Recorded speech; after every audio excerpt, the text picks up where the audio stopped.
decades in stasis, the intercellular hynoplasm known as it has reached its kinetic state. Barricade your doors and your windows. Stop up your sinks and your drains. Hello everybody, welcome back to Screenstars. I'm here today to bring you my review for the 2024 horror sci-fi comedy Ick. The film is co-written and directed by Joseph Kahn, and it stars Brandon Routh, Malina Pauli-Wiseman, Taya Sophia, Mena Savari, Zeke Jones and Harrison Cohn. Now, the film focuses on a small American town. We meet Brandon Routh's character Hank and Mena Savari's character Stacey. They are high school lovers. He is the star quarterback. She's the head cheerleader. Looks like he's got everything going for him. But around them is this strange plant-like fungus that seems to be growing everywhere that, because it's not doing anything in particular to bother anybody, no one bothers with it. They just call it the ick, and that's it.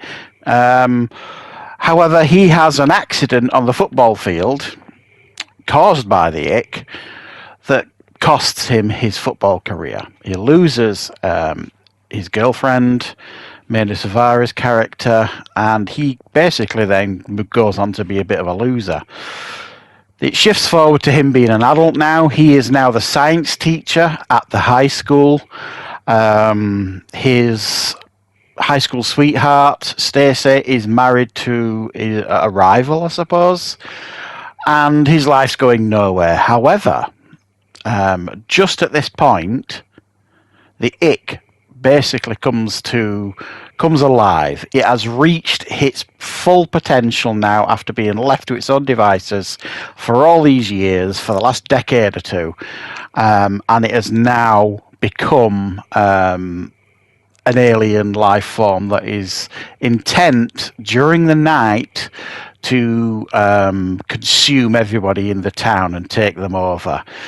It can't flourish during the day because it's incredibly allergic to ultraviolet light. So the town essentially has to kind of come together to try and solve this problem. However, the town are a bit stupid, so it really is down to Brandon Routh's character and a character called Grace, who he suspects might be his daughter from many years ago. Right, what are my thoughts on Ick? Well, I'd heard quite a few good things about this. It was getting some quite nice, favourable reviews from some people. I like the idea of it. I like the concept of it. It's a little bit of a modern retelling of Invasion of the Body Snatchers, I suppose, that kind of stuff.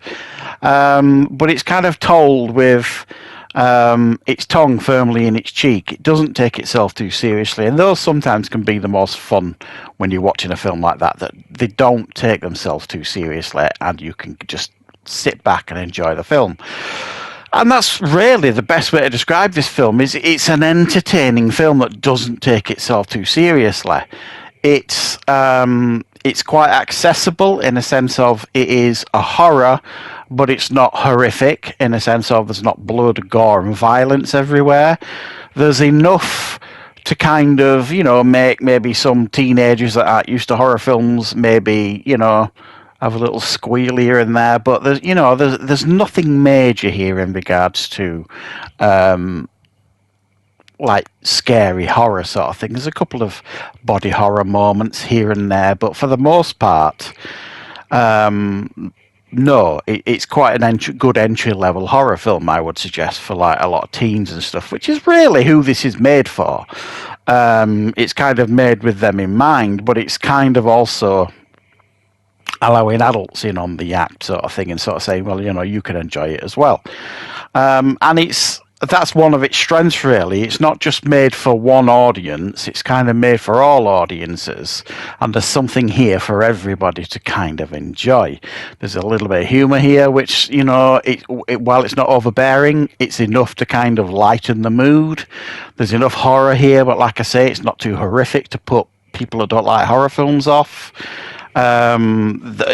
It's got strong performances. We've got Brandon Routh, who's getting to the point now where he's becoming a veteran to movies, sort of thing, in TV.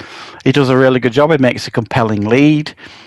And they kind of play around with some plot lines, like, this Grace potentially being his daughter from years ago when he was going out with Mena Savara's character when she was a high school cheerleader sort of thing. So you've got these other plot lines going on as well, but they don't overtake the film or overly press onto the story of the film. Now, there are some stupid stuff as well here. I mean, we learn through the process of this film that the ick is, well, allergic to sunlight or UV light, which is something Brandon Routh learns very, very quickly in the film. So my question would be then, how come it flourished and grew for all these years when during the day all you get is sunlight? It never really explains that, I don't think. You know what I mean? The fact that, they look like roots that are kind of growing everywhere for years and years and years. And if it's so allergic to sunlight, how come it wasn't kind of being burnt away like every time the daylight came out? So there are some silly things that go on here as well. And there's quite a lot of teen angst going on in it as well. But, that's... It's set in like a high school, so that's really quite a lot of what you're going to get in the film. But it's fun, it's light, it's entertaining. There is some decent effects going on for the ick itself. Essentially it's like plant life, roots gone mad, and they just kind of infect you, and like I say, a little bit like Invasion of the Body Snatchers, I suppose. They kind of consume you and then you become part of the ick, I suppose. So I had quite a good time with this one. It was a pretty fun experience. Very easy watch. Like I say, it doesn't take itself seriously, and it just balances the scales perfectly in most of the things that it tries to do in regards to the humour, in regards to the sci-fi element, in regards to the horror, and the fact that, this town, they are absolute morons. There's a scene where the government basically turn up and say, look, we can't help you in this town because you're not worth it, really. You're too small. We're going to go to the next town. But we do recommend you stay indoors and shut all your doors and windows. And they're just kind of saying, but it's prom tomorrow night. Can my daughter still go? And you're just kind of like, well, just leave them to their own devices because they're imbeciles. So there's moments like that's kind of the humour that you're getting here, sort of thing. Most of these townsfolk, are absolute morons, as I've said. And Brandon Routh is left to kind of be the hero of the hour, so to speak. So yeah, if it sounds interesting to you, give it a watch. It's nothing you haven't really seen before, but it's done quite well, so that you actually don't feel like you're wasting your time watching the film. You have quite a lot of fun with it. So that's my thoughts on Ick. Let me know your thoughts if you've seen it or if you're planning on seeing it, and I will of course be back with plenty more reviews and content on the channel very, very soon.